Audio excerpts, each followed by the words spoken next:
Welcome back friends. मेरा नाम आशीष है। मैं इस वीडियो में बताऊंगा स्टॉप लॉस को ट्रेल कब और कैसे करें।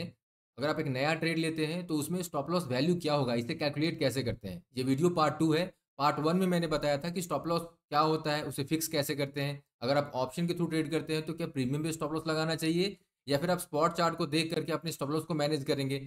सिस्टम में स्टॉप लॉस डालना सही होता है या फिर आप मैनुअली ही उसे मैनेज करें। तो ये सारी चीज़ें मैंने पार्ट 1 में डिस्कस किया हुआ है। तो सबसे पहले आप पार्ट 1 देखिएगा, फिर इस पार्ट 2 को देखिएगा। ठीक है, तो वापस आते हैं। ये आपके सामने निफ्टी 50 स्पॉट चार्ट है ऑन 5 मिनट टाइम फ्रेम, और मैंने ये पहले 3 क्वेश्चंस के आंसर कर दिए।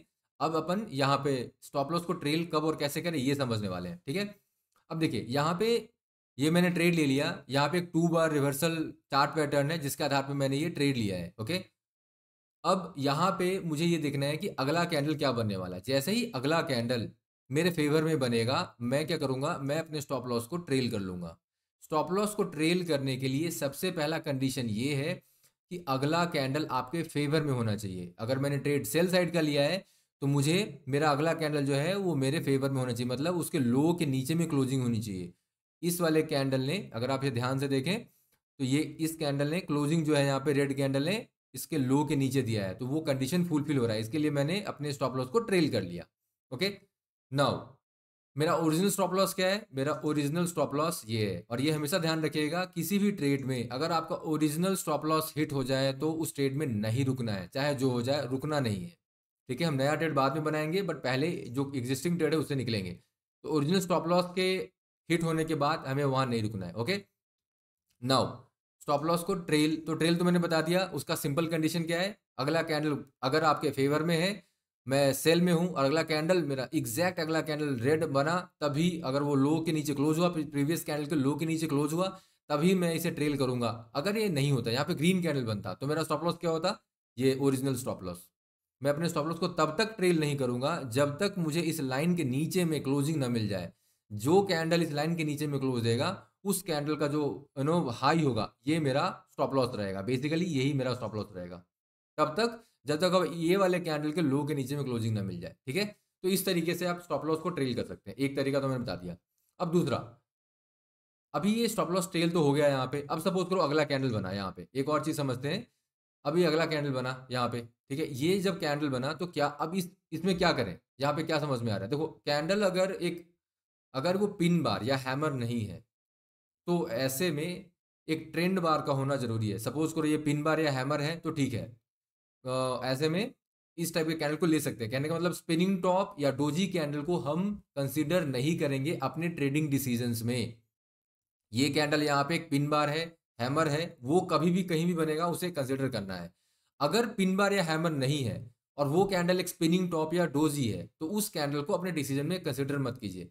स्पिनिंग टॉप, डोजी या जिस भी कैंडल को कंसिडर नहीं करना, उसका सिंपल एक रूल हमेशा याद रखिएगा। कैंडल का विक बड़ा होगा, बॉडी छोटी होगी।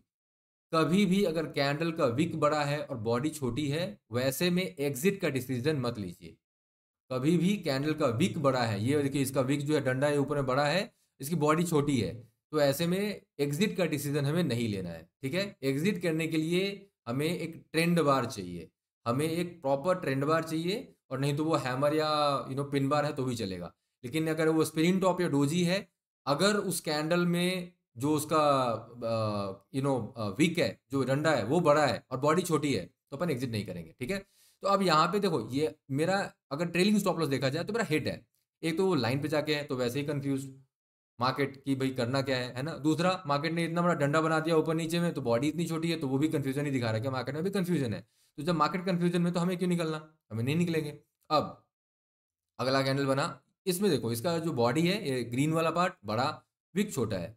बहुत बढ़िया कैंडल नहीं है, बट एक ट्रेंड बार तो जरूर है।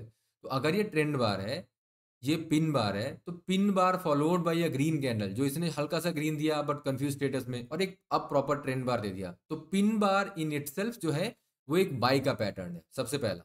दूसरा, उसको एक फॉलो भी मिल गया है। तो अभी बहुत ही क्लियर है कि मार्केट अब क्या हो गया, मार्केट का जो रिवर्सल है वो हो चुका है, मार्केट अब बाई की तरफ जा रहा है। अब हमें अपना स्टॉप लॉस देना होगा, तो यहाँ पे मैं ये 18 पॉइंट का स्टॉप लॉस दूंगा। ठीक है, अब ये अगर आप समूचे ढंग से इसे समझें, तो मैंने क्या बताया था? स्टॉप लॉस इसलिए ज़रूरी है जिससे कि हमें ये पता चल सके कि मार्केट अब रिवर्सल लेने वाला है। जब तक स्टॉप लॉस हिट होगा, जब आप ये कह रहे हैं कि भाई मेरा स्टॉप लॉस हिट हो गया, इसका मतलब आप ये इसेंशियली आप यही कह रहे हैं कि मार्केट अब रिवर्स हो रहा है। मैंने सेल का ट्रेड लिया था, अब मार्केट बाई की तरफ जा रहा है। अदरवाइज मैं अगर मार्केट बाई की तरफ नहीं जा रहा और मैं सेल में हूँ तो मैं अपना स्टॉप लॉस क्यों दूंगा? तो आपको बेसिकली आपने स्टॉप लॉस को हमेशा रिवर्सल से कनेक्ट करके देखना है, ठीक है? इसीलिए मैंने स्टॉप लॉस यहाँ पे लगाया था। सबसे जो ओरिजिनल स्टॉप लॉस कभी भी होता है वो कैंडल के हाई अगर सेल में हूं तो, और अगर मैं बाई में होता है यहाँ पे तो कैंडल के लो में। क्यों? अगर इस वाले कैंडल के ऊपर में कैंडल बन जाए, है ना, अगला कैंडल ग्रीन इतना बड़ा बन जाए, इसका मतलब क्या कि मार्केट बाई की तरफ गया। तो अगर मैं सेल में हूँ, मार्केट बाई की तरफ गया, तो निकलना ही निकलना है मुझे। तो यहाँ पे मैं एक बाई का ट्रेड लूंगा, ठीक है? लेकिन हमें यहाँ जो फोकस कर रहे हैं वो सिर्फ और सिर्फ स्टॉप लॉस की बातों पे फोकस कर रहे हैं। तो स्टॉप लॉस फिक्स कैसे करते हैं, स्टॉप लॉस क्या है, ऑप्शन प्रीमियम वाला सिस्टम, ये सारी चीजें पार्ट 1 में है। ट्रेल कब कब करना है? ट्रेल ओनली जब ये अब मेरे कैंडल, जिस कैंडल में एंट्री ले रहा हूं उस वाले कैंडल में एक फॉलो अप आ जाए, अगला कैंडल उसी दिशा में, उसी उसके लो के नीचे क्लोजिंग दे दे, तभी मैं ट्रेल करूंगा। अदरवाइज ओरिजिनल स्टॉप लॉस ही मेंटेन रखूंगा, ठीक है? अब जैसे कि मैं एग्जांपल के तौर पे इसको थोड़ा सा एक जगह और बता देता हूँ ताकि आपको अच्छे से समझ में आ जाए। ओके, कोई एक ट्रेड यहाँ पे जिसमें कि स्टॉप लॉस उस तरीके से दिख रहा हो। अगर अपना स्टॉप लॉस को अगर आपके फेवर में नहीं है तो आपका स्टॉप लॉस वही रहेगा। हाँ, जैसे देखिए यहाँ पे ये वाला ट्रेड है, ठीक है? यहाँ पे ये इस ट्रेड को देखिए, ये मैंने यहाँ पे ये वाला जो रेड कैंडल है इसमें मैंने एंट्री करा है, 2 bar reversal followed by a red candle. यहाँ पे भी एक inside bar followed by red candle, first attempt of reversal था, यहाँ पे एक सेकंड अटेम्प्ट ऑफ रिवर्सल है, और सेटअप का नाम यहाँ पे है 2 bar reversal followed by red candle. तो यहाँ पे मुझे एक सेल का ट्रेड लेना है, पुट बाई करना है, मैंने पुट बाई कर लिया। अगला ही कैंडल जो है वो मेरे अगेंस्ट गया है, ये वाला। अब जब मैं यहाँ पे ट्रेड ले रहा हूँ, है ना, तो मेरा ओरिजिनल स्टॉप लॉस क्या है? ये है मेरा ओरिजिनल स्टॉप लॉस, क्योंकि मैंने एंट्री यहाँ पे की है, तो मेरा स्टॉप लॉस जो है वो पैटर्न के हाई पे रहेगा, तो मेरा स्टॉप लॉस यहाँ पे है। अब अगला कैंडल मेरा ग्रीन है। अब ऐसे में क्या स्टॉप लॉस को क्या मुझे ट्रेल करना है? नहीं करना है ट्रेल। क्यों? जब तक मेरा कैंडल क्लोज नहीं होगा, कहाँ, जिस कैंडल मैंने एंट्री ली थी, ये वाला कैंडल मेरा एंट्री है, तो ये वाले कैंडल के लो के नीचे, ये जो कैंडल है इसका लो ये है। अब इस लो के नीचे में जो कैंडल क्लोज देगा वो कैंडल का हाई मेरा स्टॉप लॉस बनेगा, वहां पे जाके मेरा स्टॉप लॉस ट्रेल होगा। अब जैसे कि ये वाली कैंडल, ये वाली कैंडल, ये वाली कैंडल, ये सारे कैंडल मेरे लिए कोई फर्क नहीं पड़ता है, मेरा स्टॉप लॉस यही मेंटेन्ड है। मेरा स्टॉप लॉस जो है ये ओरिजिनल वाला ही मेंटेन्ड है। अब इस रेड कैंडल ने मेरे एंट्री कैंडल के लो के नीचे में क्लोजिंग दे दी है, अब मेरा स्टॉप लॉस कहाँ आ गया? यहां पे ट्रेल हो जाएगा। तो ये है स्टॉप लॉस को कब और कैसे ट्रेल करना है। यहां पे देखो एक एग्जांपल मैंने बताया था, अगर फेवर में है तब कैसे ट्रेल करेंगे, अगर मेरे फेवर में अगला कैंडल नहीं है तो वेट करते रहेंगे कि मेरा लो जाए। जब तक ये एंट्री कैंडल का लो के नीचे क्लोजिंग नहीं देगा, जो कैंडल देगा अब वो उसके ऊपर मेरा स्टॉप लॉस यहां पे आ गया।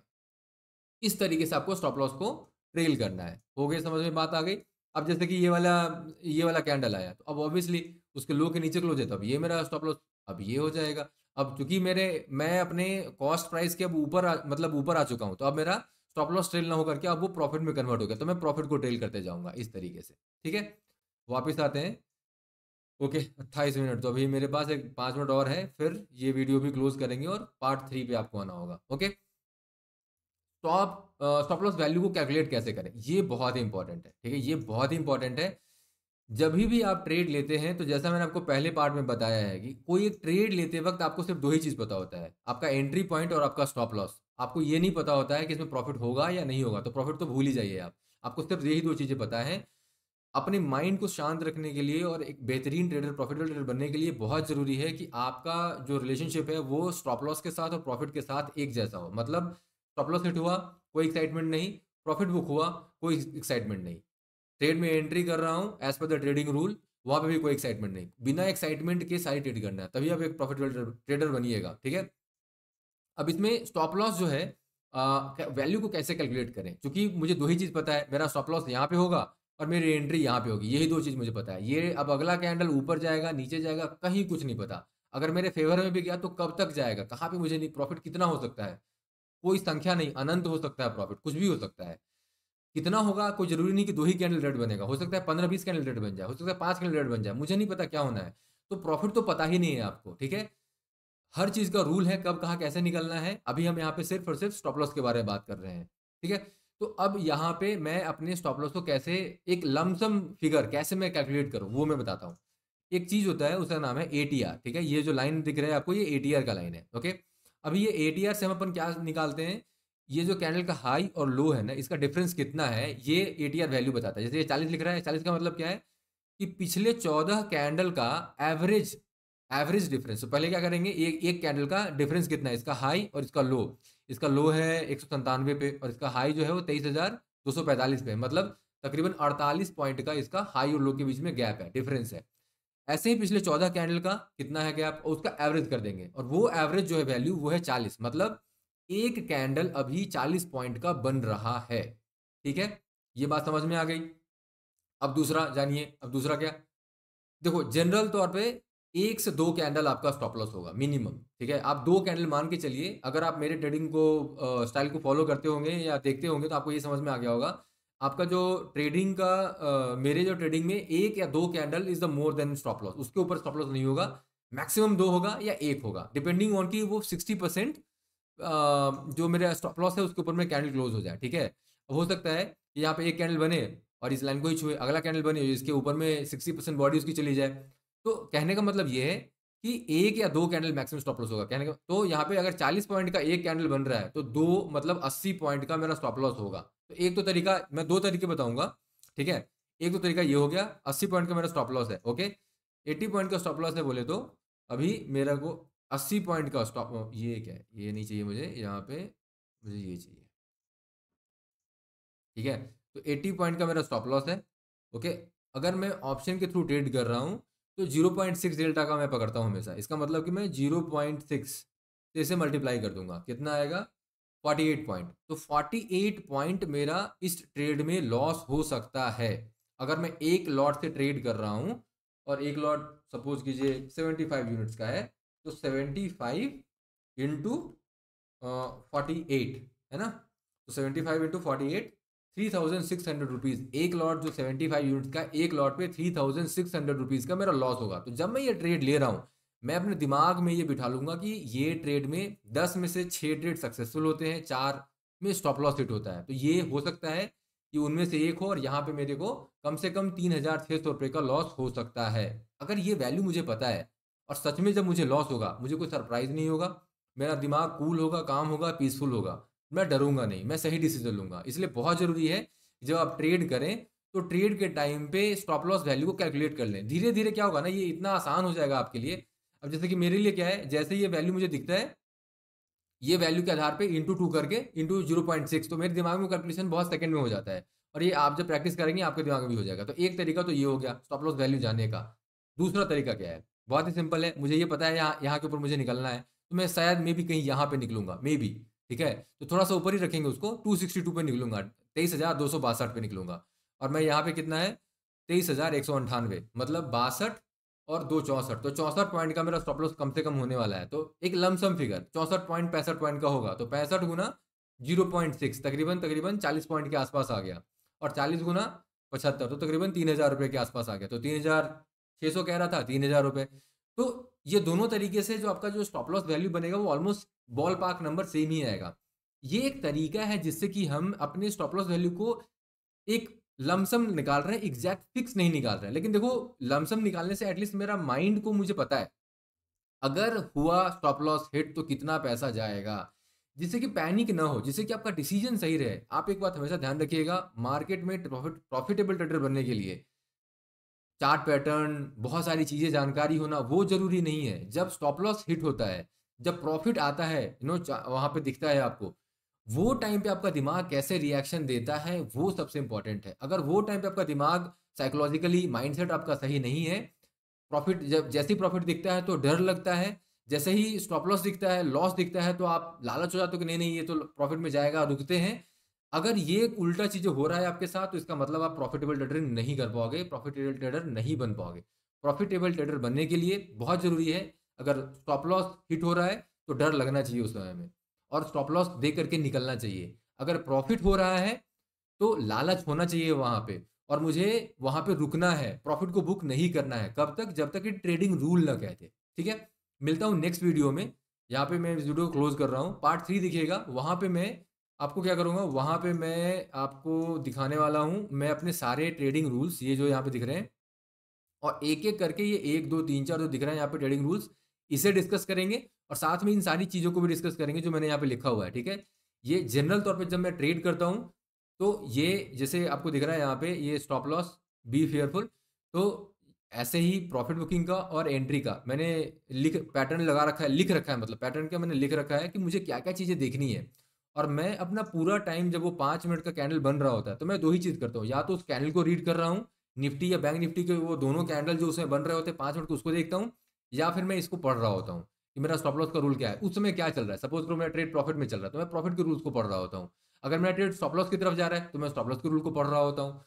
ऐसा क्यों करता हूँ? जिससे कि मेरा माइंड फोकस्ड है सिर्फ रूल पे, फ्यूचर पे नहीं, किसी चीज़ को नहीं। क्योंकि जब भी आप फ्यूचर के बारे में सोचेंगे, आपका दिमाग जो है ना वो स्ट्रेस, टेंशन, प्रेशर लेगा और आप डिसीजन को गलत कर लेंगे। तो साइकोलॉजी को ठीक करने का तरीका यही है, अपने माइंड को एंगेज रखिए प्रेजेंट में, अभी क्या हो रहा है उस पे एंगेज रखना है, फ्यूचर पे नहीं। अगर आप प्रेजेंट को फोकस करेंगे, तो प्रोसेस को फोकस करेंगे। अगर आप प्रोसेस को फोकस करेंगे, तो आप गलतियां कम करेंगे, प्रॉफिटेबल ज़्यादा बनेंगे। मिलता हूँ